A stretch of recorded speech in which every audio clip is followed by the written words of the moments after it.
Okay guys, we're here today to show you this new CD USB player.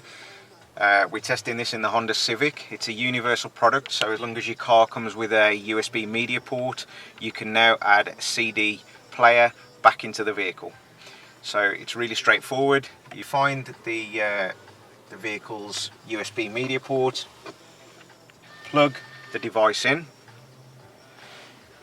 get your CD, pop your CD into the slot. Now on the head unit, if it doesn't automatically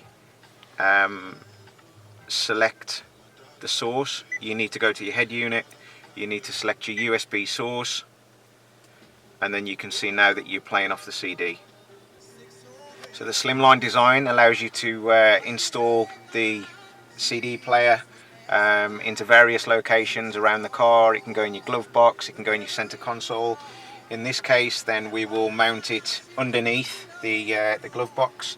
The player also comes with this little bracket, so the bracket basically sits on there, and then it can be flipped, and then it can be screwed in here, here, here and here.